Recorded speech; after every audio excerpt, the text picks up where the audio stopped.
আমন্ত্রণ দীপ্ত সংবাদে, সাথে আছি আমি তারান্নুম জ্যোতি। শুরুতেই জানাবো সংবাদ শিরোনাম। সংসদ ও গণভোট সুষ্ঠু নিরপেক্ষ করতে প্রস্তুত নির্বাচন কমিশন। প্রার্থী 2000, নারী 81 জন। নির্বাচনী প্রচার শেষ হলেও আচরণবিধি ভাঙার নানা অভিযোগ, কার্যকর কোনো পদক্ষেপ নেই ইসির। বিজয়ীদের কাছে দ্রুততম সময়ে ক্ষমতা হস্তান্তর করা হবে, জাতির উদ্দেশ্যে ভাষণে প্রধান উপদেষ্টা। বিদেশি নির্বাচন পর্যবেক্ষক ও সাংবাদিকদের জন্য ঢাকায় মিডিয়া সেন্টার, পরিবেশ ভালো বলছে ইইউ।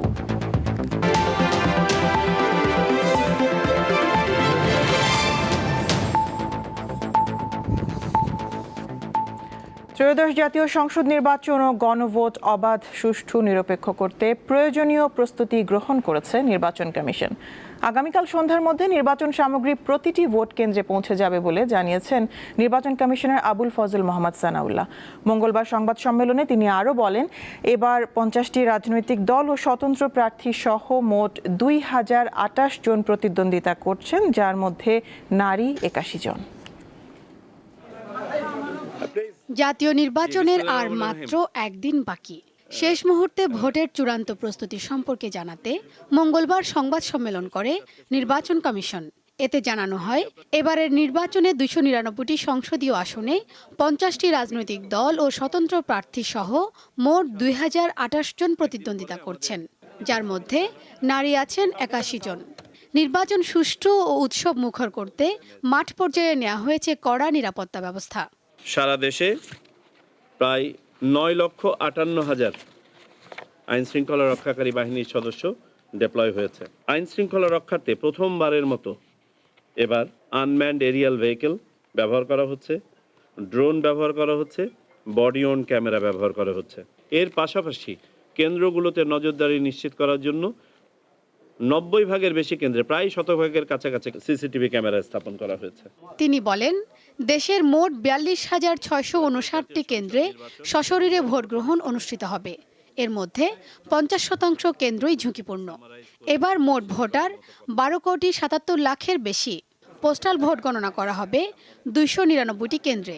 আনুমানিক 50% হচ্ছে আমরা সাধারণ কেন্দ্র হিসেবে চিহ্নিত করেছি, 50%কে আমরা গুরুত্বপূর্ণ, যেটাকে আমরা ইন্টারচেঞ্জেবলি অনেক সময় বলে থাকি ঝুঁকিপূর্ণ কেন্দ্র হিসাবে চিহ্নিত করেছি।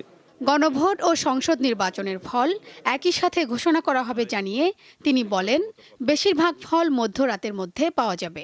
গণনা কার্যক্রম একই সাথে শুরু হবে, তা না হলে দেখা যাবে জাতীয় সংসদ নির্বাচনের ফলাফল পাওয়ার পরে এজেন্টরা দৌড় মেরে চলে গেছে, আর কেউ থাকবে না। আবার যদি আপনি গণভোটের ফলাফল আগে ডিক্লেয়ার করেন, অস্থিরতা তৈরি হবে বাইরে। সো আমরা দুটোর কোনোটাই করতে চাই না, একসাথে করব। তিনি জানান, বৃহস্পতিবার সকাল 7:30 থেকে বিকেল 4:30 পর্যন্ত চলবে ভোট গ্রহণ। 2 ঘন্টা পর পর আমরা প্রগ্রেস রিপোর্টিংটা দিতে পারবো ইলেকশনের। শিউলি শবনম, দীপ্ত সংবাদ, ঢাকা। ত্রয়োদশ জাতীয় সংসদ নির্বাচনে 24,000 ভোট কেন্দ্র ঝুঁকিপূর্ণ, এর মধ্যে 8,770টি বেশি ঝুঁকিপূর্ণ বলে জানিয়েছেন আইজিপি বাহারুল আলম। মঙ্গলবার পুলিশ হেডকোয়ার্টার্সের সংবাদ সম্মেলনে তিনি কথা জানান। কেন্দ্রে স্ট্যাটিক ফোর্স থাকবে 93,391, বাকিরা মোবাইল এবং স্ট্রাইকিং ফোর্স। এর বাইরেও ইলেকশনে অন্যান্য সাপোর্ট বা সহায়তার জন্য আমাদের 29,798 জনবল নিয়োজিত থাকবে থানায় থেকে বিভিন্ন ধরনের সহায়তার জন্য। এটা যদি আমি হিসাব করি, তাহলে পুলিশের নিরাপত্তা পরিকল্পনায় মোট মোতায়েন হবে 1,87,603 জন পুলিশ সদস্য। সুষ্ঠু ও শান্তিপূর্ণ পরিবেশে ভোট আয়োজনে সারা দেশে নিরাপত্তা জোরদার করা হয়েছে। নিয়মিত টহলের পাশাপাশি চেকপোস্ট বসিয়ে তল্লাশি চালাচ্ছে আইনশৃঙ্খলা বাহিনী। স্বরাষ্ট্র উপদেষ্টা জানিয়েছেন, কেউ আইনশৃঙ্খলার অবনতি ঘটানোর চেষ্টা করলে কঠোর ব্যবস্থা গ্রহণ করা হবে। নারায়ণগঞ্জে র্যাব 11-এর সদস্যরা নিয়মিত টহলের সাথে রোবাস্ট পেট্রোল ও চেকপোস্ট বসিয়েছে। মঙ্গলবার সকাল থেকে সড়ক ও মহাসড়ক সহ বিভিন্ন গুরুত্বপূর্ণ পয়েন্টে টহল দিতে দেখা গেছে র্যাব সদস্যদের। সিলেটে সার্বিক পরিস্থিতি শান্ত রয়েছে। বিচ্ছিন্ন কিছু ঘটনা ছাড়া বড় ধরনের কোনো হুমকি বা ঝুঁকি নেই বলে জানিয়েছে আইন শৃঙ্খলা বাহিনী। মোটর বাইকের মাধ্যমে নির্বাচনী টহল কার্যক্রম পরিচালিত হচ্ছে। এছাড়াও আমাদের জলযান সমূহ যেমন স্পিডবোট এবং ইঞ্জিন বোটের মাধ্যমে টহল কার্যক্রম পরিচালিত হয়েছে। সাদা পোশাকেও আমরা আমাদের প্রয়োজনীয় সংখ্যক নির্বাচনী আইন শৃঙ্খলা পরিস্থিতি মনিটর করার জন্য আমাদের সদস্য মোতায়েন রেখেছি। সেনা সদর জানিয়েছে সংখ্যালঘু ও চা শ্রমিক অধ্যুষিত এলাকাগুলোতে নিয়মিত টহল ও নজরদারি বাড়ানো হয়েছে। ফরিদপুরে আইন শৃঙ্খলা বিষয়ে মতবিনিময় করেছে স্বরাষ্ট্র উপদেষ্টা জাহাঙ্গীর আলম চৌধুরী। পরে তিনি জানান, ভোটের দিন কেউ আইন শৃঙ্খলা পরিস্থিতির অবনতি ঘটানোর চেষ্টা করলে কঠোর ব্যবস্থা গ্রহণ করা হবে। অন্যান্য নির্বাচনগুলিতে যে রকম সহিংসতা হতো, এবার কিন্তু ওই রকম আল্লাহ দিলে এখন পর্যন্ত হয় নাই। আমরা আশা করব যে সামনেও হবে না। আপনারা দেখছেন যে এবার অন্যান্য সময় আইন শৃঙ্খলা বাহিনী, স্পেশালি সশস্ত্র বাহিনী, এরা ভোট প্রাঙ্গণে যেতে পারতো না। এবার আমাদের সিনিয়র সচিব কিন্তু এটা একটা ভালো ব্যবস্থা করে দিচ্ছে এবং প্রতিটা ভোট প্রাঙ্গণে তারা যেতে পারবে। চট্টগ্রাম জেলার 11টি আসনে নির্বাচনী সরঞ্জাম সংশ্লিষ্ট উপজেলায় পাঠানো হয়েছে। আইন শৃঙ্খলা বাহিনীর তত্ত্বাবধানে কাল এগুলো ভোট কেন্দ্রে পাঠানো হবে। নওগাঁয় আইন শৃঙ্খলা পরিস্থিতি স্বাভাবিক রাখতে 3 স্তরে নিরাপত্তা ব্যবস্থা গ্রহণ করা হয়েছে। পুলিশের পাশাপাশি মোতায়েন রয়েছে সেনাবাহিনী ও বিজিবি। সঞ্জিদা স্নিগ্ধা, দীপ্ত, বার্তাকক্ষ। শেষ হয়েছে ত্রয়োদশ জাতীয় সংসদ নির্বাচনের আনুষ্ঠানিক প্রচার। তবে অভিযোগ উঠেছে, নিয়ম না মেনে এখনও অনেকেই প্রচ্ছন্নভাবে প্রচার চালাচ্ছেন। আসনে আসনে শোভা পাচ্ছে রঙিন ব্যানার ও পোস্টার, কিন্তু এ বিষয়ে ইসির কোনো কার্যকর পদক্ষেপ নেই। করতে হবে, তাই না? চলেন। এভাবে নির্বাচনী আচরণবিধি লঙ্ঘন করা হলেও ইসির কোনো কার্যকর পদক্ষেপ নেই। শত শত অভিযোগ নির্বাচন কমিশনে জমা পড়লেও নেই সেগুলোর তদারকি। আমি কিন্তু আপনাদের কাউকে ছাড়বো না, আমি তাদের ঘর বাড়ি সব পুরায়া সরকার করে দেব। এরই মধ্যে পর্দা নেমেছে 18 দিনের টানটান উত্তেজনাপূর্ণ প্রচার যুদ্ধের। নিষেধাজ্ঞা না মেনে কোনো প্রার্থী বা দলের পক্ষে গোপনের প্রচার বা টাকা বিতরণের মতো কাজ করলে হতে পারে 6 মাসের কারাদণ্ড ও 1 লাখ টাকা পর্যন্ত জরিমানা। বাতিল হতে পারে প্রার্থিতাও। নির্বাচন কমিশনের এই নির্দেশে নীরব নির্বাচনী ময়দান। মোড়ে মোড়ে নেই মাইকের উচ্চ শব্দ, নেই প্রার্থীর পক্ষে স্লোগান। তবে আচরণবিধির তোয়াক্কা না করে সামাজিক যোগাযোগ মাধ্যমে চলছে পেইড প্রমোশন। অথচ বিধি অনুযায়ী ভোটের 48 ঘন্টা আগে এসব প্রচারণা দণ্ডনীয় অপরাধ। আবার নতুন করে প্রার্থীরা রঙিন পোস্টার ও ব্যানার সাটিয়েছেন বিভিন্ন স্থানে। নির্বাচন কমিশন বলছে, আচরণবিধি লঙ্ঘনের প্রমাণ পেলেই ব্যবস্থা নেওয়া হবে। কেউ যদি ক্লিয়ারলি কোনো আচরণবিধি ভঙ্গ করে থাকেন, তাদের বিরুদ্ধে ব্যবস্থা নেওয়া হচ্ছে। শত শত প্রার্থী এজেন্ট তারা মাঠ পর্যায়ে ক্ষমা চেয়ে তাদের কারেক্ট করে নিয়েছেন বিধায় তাদের বিরুদ্ধে ব্যবস্থা করা হয় নাই।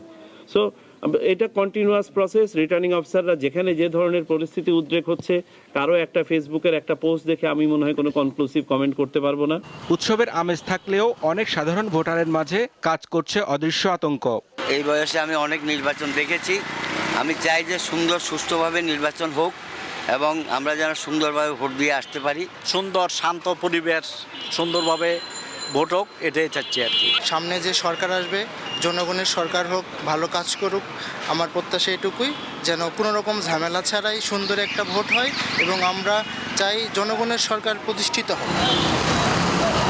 সব জল্পনা কল্পনার অবসান ঘটিয়ে এখন অপেক্ষা ব্যালট যুদ্ধের। সাধারণ মানুষ চায় কেবল একটি শান্তিপূর্ণ পরিবেশ, যেখানে কোনো চাপ বা প্রলোভন ছাড়াই তারা পছন্দের প্রার্থীকে ভোট দিতে পারবেন। হেদায়েতুল্লাহ সীমান্ত, দীপ্ত সংবাদ, ঢাকা। নির্বাচনে বিজয়ী জনপ্রতিনিধিদের কাছে দ্রুততম সময়ে ক্ষমতা হস্তান্তর করা হবে বলে জানিয়েছেন প্রধান উপদেষ্টা ডক্টর মোহাম্মদ ইউনূস। মঙ্গলবার সন্ধ্যায় জাতির উদ্দেশ্যে দেওয়া ভাষণে তিনি নির্বাচন ও গণভোটকে কেন্দ্র করে শান্তিপূর্ণ পরিবেশ বজায় রাখা, ভোটারদের অংশগ্রহণ নিশ্চিত করা এবং গুজব অপপ্রচারের বিরুদ্ধে সতর্ক থাকার আহ্বান জানান। প্রিয় দেশবাসী, কিশোর কিশোরী, তরুণ তরুণী, ত্রয়োদশ জাতীয় সংসদ নির্বাচন ও জুলাই জাতীয় সনদ বাস্তবায়নে গণভোটের দ্বারপ্রান্তে এসে রাষ্ট্রীয় টেলিভিশন বিটিভিতে মঙ্গলবার জাতির উদ্দেশ্যে ভাষণ দেন অন্তর্বর্তী সরকারের প্রধান উপদেষ্টা ডক্টর মোহাম্মদ ইউনূস। আর মাত্র একদিন পরেই সারা দেশে অনুষ্ঠিত হবে ত্রয়োদশ জাতীয় সংসদ নির্বাচন। ভাষণে তিনি বলেন, জুলাই গণঅভ্যুত্থান ছাড়া এই নির্বাচন ও গণভোট সম্ভব হতো না। আপামর জনগণের, বিশেষ করে জুলাইয়ের যোদ্ধাদের আত্মত্যাগ ছাড়া এই নির্বাচন, এই গণভোট কোনোটিই সম্ভব হতো না। সমগ্র জাতি তাই তাদের কাছে চিরঋণী। প্রধান উপদেষ্টা বলেন, জুলাই সনদ কোনো একক দলের নয়, জাতীয় ঐকমত্যের ভিত্তিতে প্রণীত একটি দলিল, যা ভবিষ্যৎ রাষ্ট্র ব্যবস্থার দিক নির্দেশনা দিবে। জুলাই সনদ কোনো দলের একক ইশতেহার নয়। এই গণভোট বাংলাদেশের ইতিহাসে একটি নতুন মাইলফলক হয়ে থাকবে। এখানে আপনার প্রতিটি ভোট আগামী দিনের রাষ্ট্র ব্যবস্থার ভিত্তি রচনা করবে। তিনি স্পষ্ট করে জানান, নির্বাচনের পর দ্রুত নির্বাচিত সরকারের কাছে ক্ষমতা হস্তান্তর করবে অন্তর্বর্তী সরকার। আপনারা নিশ্চিত থাকুন, নির্বাচনে বিজয়ী জনপ্রতিনিধিদের কাছে দ্রুততম সময়ে ক্ষমতা হস্তান্তর করে অন্তর্বর্তীকালীন সরকার তার দায়িত্ব সমাপ্ত করবে। প্রধান উপদেষ্টা শান্তিপূর্ণ ও উৎসবমুখর পরিবেশে সবাইকে ভোট দেওয়ার আহ্বান জানান। আসুন আমরা সবাই মিলে দায়িত্বশীলতা, সচেতনতা ও শান্তিপূর্ণ অংশগ্রহণের মাধ্যমে এই ঐতিহাসিক মুহূর্তকে সফল করে তুলি। ভয় নয়, আশা নিয়ে, উদাসীনতা নয়, দায়িত্ববোধ নিয়ে, বিভক্তি নয়, ঐক্যের শক্তি নিয়ে আমরা ভোট কেন্দ্রে যাব। এবারের নির্বাচনে নতুন বাংলাদেশের জন্মদিন হবে বলে প্রত্যাশা তার। সবাইকে এই গণভোটে সক্রিয়ভাবে অংশগ্রহণ করার জন্য আহ্বান জানাচ্ছি। জহিরুল মোহসান, দীপ্ত সংবাদ, ঢাকা। নিজের ভবিষ্যৎ নিজে। ত্রয়োদশ জাতীয় সংসদ নির্বাচনে 540 জন বিদেশি পর্যবেক্ষক ও সাংবাদিক থাকবেন। তাদের জন্য রাজধানীর হোটেল ইন্টারকন্টিনেন্টালে মিডিয়া সেন্টার করা হয়েছে। নির্বাচনে ভোট প্রদান ও ফলাফল ঘোষণা পর্যন্ত তাদের কাজে সব ধরনের সহযোগিতার আশ্বাস দিয়েছে নির্বাচন কমিশন। বহুকাঙ্ক্ষিত ত্রয়োদশ জাতীয় সংসদ নির্বাচন ও গণভোটের বাকি আর মাত্র একদিন। এরই মধ্যে ভোট কেন্দ্রে ব্যালট পৌঁছানো, ভোট গণনা ও ফল প্রকাশের পদ্ধতি সহ সব ধরনের প্রস্তুতি অনেকটাই শেষ করেছে নির্বাচন কমিশন। ঢাকায় আসতে শুরু করেছেন বিদেশি পর্যবেক্ষক ও গণমাধ্যম কর্মীরা। তাদের জন্য হোটেল ইন্টারকন্টিনেন্টালে তৈরি করা হয়েছে মিডিয়া সেন্টার। মঙ্গলবার তথ্য অধিদপ্তরের আয়োজনে এই মিডিয়া সেন্টার উদ্বোধন করেন নির্বাচন কমিশনের সিনিয়র সচিব। পরে তিনি গণমাধ্যমকে বলেন, নির্বাচন অবাধ, সুষ্ঠু ও গ্রহণযোগ্য করতে সব ধরনের ব্যবস্থা নেওয়া হচ্ছে। 299টা আসনের সব ব্যালট পেপার চলে গেছে, সব নির্বাচন উপকরণ চলে গেছে। ব্যালট পেপার রিটার্নিং অফিসারের কার্যালয় থেকে পর্যায়ক্রমিকভাবে আপনার অ্যাসিস্ট্যান্ট রিটার্নিং অফিসার এবং প্রিজাইডিং অফিসারদের কাছ থেকে চলে যাচ্ছে। তার মানে ভোট গ্রহণের যে প্রস্তুতি সেটা সম্পন্ন হয়েছে। বিদেশি পর্যবেক্ষক ও সাংবাদিকরা যাতে নিজেদের মতো করে সার্বিক বিষয়ে জানতে পারেন সেই সহযোগিতা দেয়া হবে বলে জানান এই কর্মকর্তা। বিদেশি সংবাদকর্মীরা আসছেন, তাদের জন্য এটা, তারা এখানে তাদের দায়িত্ব পালন করবেন। এখানে আমাদের সহকর্মীরা যে সুযোগ সুবিধা করে দিয়েছেন, সেখানে এই ফ্যাসিলিটিসটা তারা করবেন এবং এটা করবেন একজন আমাদের এখান থেকে কমপ্লিমেন্টারি। বিদেশি পর্যবেক্ষক ও গণমাধ্যম কর্মীদের নিরাপত্তা সহ বিভিন্ন বিষয়ে পররাষ্ট্র মন্ত্রণালয়ও নজর রাখছে। বিদেশি সাংবাদিক ও পর্যবেক্ষকরা স্বাধীন, নিরপেক্ষ এবং নিরাপদ পরিবেশে নির্বাচন ও গণভোট পর্যবেক্ষণ করতে পারেন। এই লক্ষ্যে প্রয়োজনীয় সব ধরনের প্রশাসনিক ও লজিস্টিক ব্যবস্থা গ্রহণ করার উদ্যোগ নেওয়া হয়েছে। নির্বাচনের খবর নিরপেক্ষ ও বস্তুনিষ্ঠভাবে উপস্থাপন করতে বিদেশি পর্যবেক্ষক ও গণমাধ্যম কর্মীদের আহ্বান জানান এই দুই সরকারি কর্মকর্তা। লাবণী গুহ, দীপ্ত সংবাদ, ঢাকা। ত্রয়োদশ জাতীয় সংসদ নির্বাচন পর্যবেক্ষণ করতে ইউরোপীয় ইউনিয়নের 200 সদস্যের দল মাঠে নেমেছেন। ইইউ নির্বাচন পর্যবেক্ষক দলের প্রধান ইভার্স ইজাবস এই তথ্য নিশ্চিত করেছেন। নির্বাচনের সামগ্রিক পরিবেশ অত্যন্ত ইতিবাচক বলে মনে করেন তিনি। ত্রয়োদশ জাতীয় সংসদ নির্বাচন পর্যবেক্ষণে মঙ্গলবার ইউরোপীয় ইউনিয়নের পক্ষে আন্তর্জাতিক পর্যবেক্ষকরা মাঠে নেমেছেন। তারা 12 ফেব্রুয়ারি দেশের বিভিন্ন শহর, পৌর এলাকা ও গ্রামে ভোট গ্রহণ, ভোট গণনা ও ফলাফল ঘোষণা পর্যবেক্ষণ করবেন। সকালে রাজধানীর একটি হোটেলে প্রেস ব্রিফিং করে এ খবর জানান ইউরোপীয় ইউনিয়নের নির্বাচন পর্যবেক্ষক দলের প্রধান। নির্বাচনের সামগ্রিক পরিবেশ অত্যন্ত ইতিবাচক। সাধারণভাবে পরিবেশটি খুবই আশাব্যঞ্জক। এই ভোট বাংলাদেশের ইতিহাস ও গণতন্ত্রে একটি নতুন অধ্যায় হবে বলে মনে করি। তাই আমরা বিশ্বাসযোগ্য ও অংশগ্রহণমূলক নির্বাচন দেখতে চাই। তিনি বলেন, নির্বাচন অংশগ্রহণমূলক করতে সংখ্যালঘু ও নারীদের ভোটাধিকার প্রয়োগ নিশ্চিত করা জরুরি। কোনো রাজনৈতিক কার্যক্রমে অংশ না নিয়ে নিরপেক্ষভাবে নির্বাচন পর্যবেক্ষণ করাই আমাদের কাজ। আমরা সেনাবাহিনী, পুলিশের সাথে কথা বলেছি। কিছু ঝুঁকিপূর্ণ ও কিছু কম ঝুঁকিপূর্ণ কেন্দ্র আছে। সার্বিকভাবে নিরাপত্তার বিষয়টি নিয়ন্ত্রণে আছে বলে আমরা মনে করি। নারী সহ যে কোনো সংখ্যালঘু মানুষের অংশগ্রহণ আমরা চাই।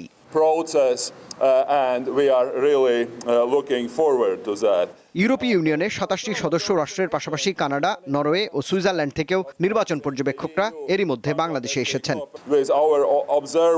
রুবায়েত হাসান, দীপ্ত সংবাদ, ঢাকা। সুষ্ঠু নির্বাচন নিশ্চিতে সরকার ব্যর্থ হলে জনগণই এর জবাব দিবে বলে জানিয়েছেন জামায়াতে ইসলামের আমির ডক্টর শফিকুর রহমান। পরাজয়ের ভয়ে একটি গোষ্ঠী নানা ধরনের অপপ্রচার ছড়াতে পারে, তাই সকল অপপ্রচার রুখে দিতে জনগণকে সতর্ক থাকার আহ্বান জানান তিনি। নির্বাচনকে সামনে রেখে বুধবার সন্ধ্যায় মগবাজারে জামায়াতে ইসলামের কেন্দ্রীয় কার্যালয়ে জরুরি বৈঠকে বসেন 11 দলীয় জোটের নেতারা। ঘণ্টাব্যাপী বৈঠকে নেতৃত্ব দেন জামায়াতে ইসলামের আমির ডাক্তার শফিকুর রহমান। বৈঠক শেষে সাংবাদিকদের সাথে কথা বলেন তিনি।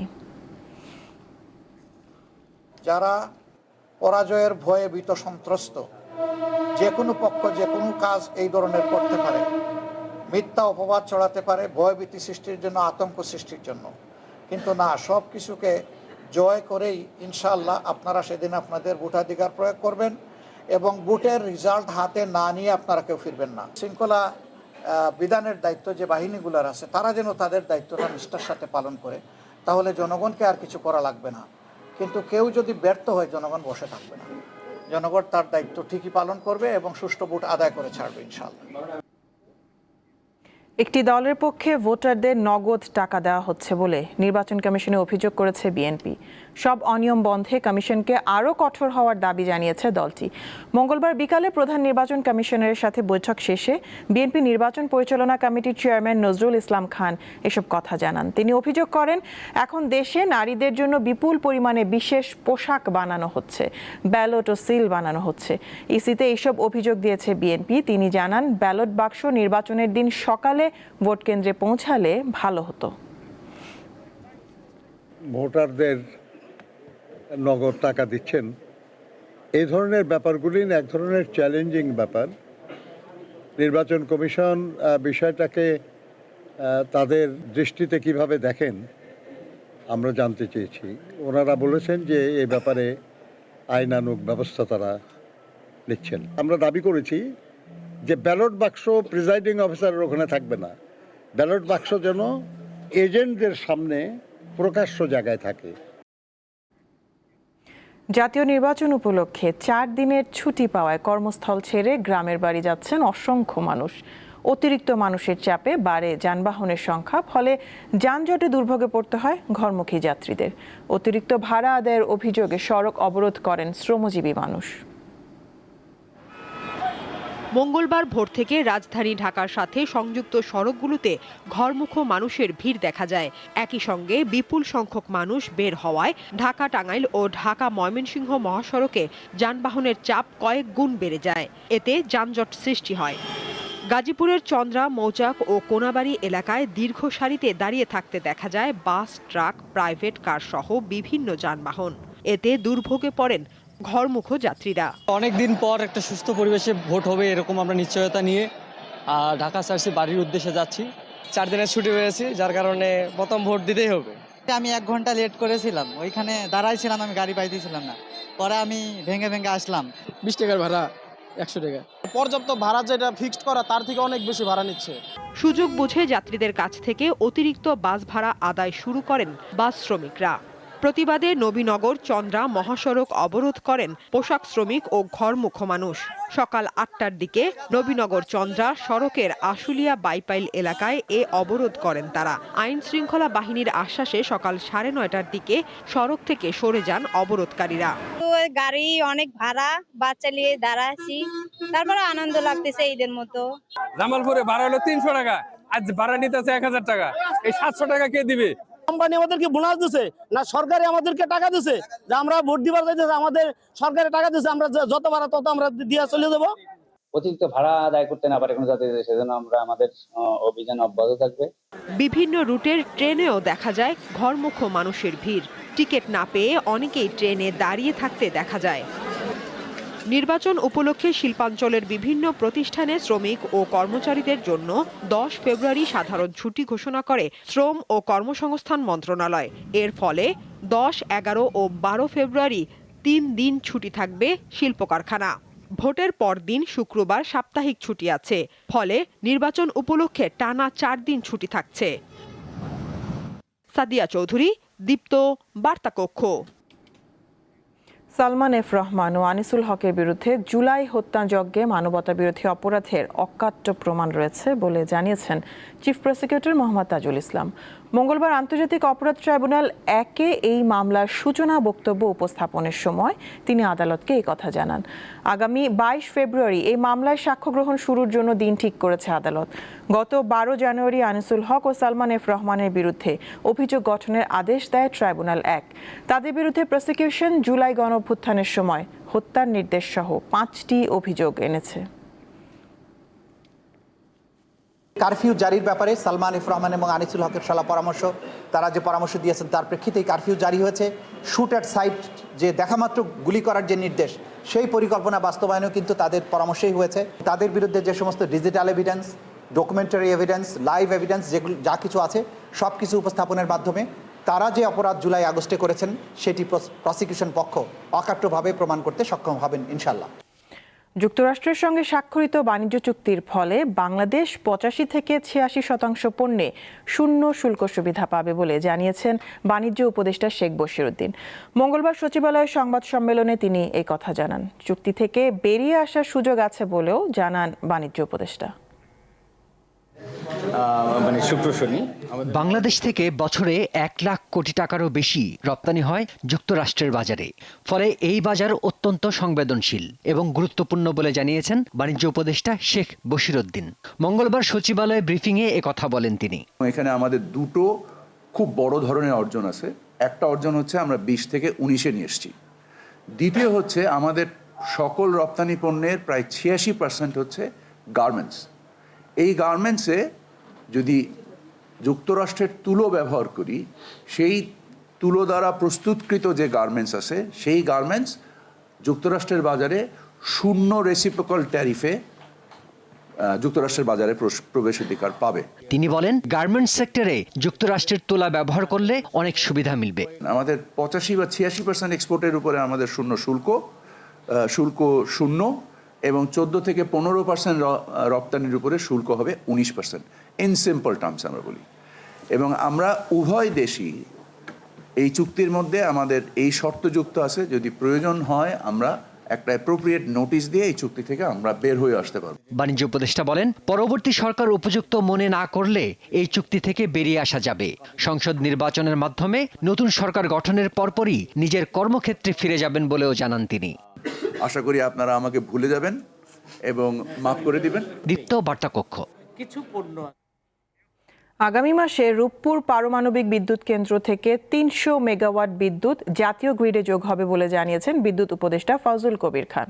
মঙ্গলবার বিদ্যুৎ ভবনের সংবাদ সম্মেলনে তিনি আরও জানান, আসছে গ্রীষ্ম মৌসুমে লোডশেডিং কমাতে সমন্বিত উদ্যোগ নেওয়া হচ্ছে। বিদ্যুৎ উন্নয়ন বোর্ডের হিসেবে বর্তমানে দেশে মোট বিদ্যুৎ উৎপাদন সক্ষমতা প্রায় 29,000 মেগাওয়াট। এর মধ্যে গ্যাস ভিত্তিক বিদ্যুৎ কেন্দ্রের সক্ষমতা 12,204 মেগাওয়াট, কয়লা ভিত্তিক 7,203 megawatt, furnace oil 5,634 megawatt, diesel 768 megawatt, নবায়নযোগ্য জ্বালানি থেকে 1,059 মেগাওয়াট ও আমদানি করা বিদ্যুৎ 2,696 মেগাওয়াট। তবে গ্যাস ও কয়লা সংকটে এই সক্ষমতার অর্ধেক উৎপাদন করতেই হিমশিম খেতে হচ্ছে। এ অবস্থায় অন্তর্বর্তী সরকারের প্রায় 18 মাসের অর্জন ও ব্যর্থতা নিয়ে সংবাদ সম্মেলনে জ্বালানি উপদেষ্টা বলেন, আগামী মার্চ থেকে রূপপুর পারমাণবিক বিদ্যুৎ কেন্দ্র থেকে 300 মেগাওয়াট বিদ্যুৎ জাতীয় গ্রিডে যোগ হবে। রূপপুরের আপনারা বলতেছেন যে মার্চ মাসে থেকে ওনারা 300 মেগাওয়াট ইয়েতে দেবেন। আমরা আশাবাদী যে সেটা হয়তো আসবে। তিনি জানান, দেশীয় গ্যাস অনুসন্ধান অব্যাহত রেখে বিদেশ থেকে এলএনজি সহ অন্যান্য জ্বালানি আমদানি নিরবচ্ছিন্ন রাখতে সব ধরনের উদ্যোগ নেওয়া হয়েছে। লোডশেডিং না হয় কিংবা লোডশেডিং সীমিত রাখা যায়, সেই জন্য আমরা কিন্তু ব্যবস্থা গ্রহণ করছি।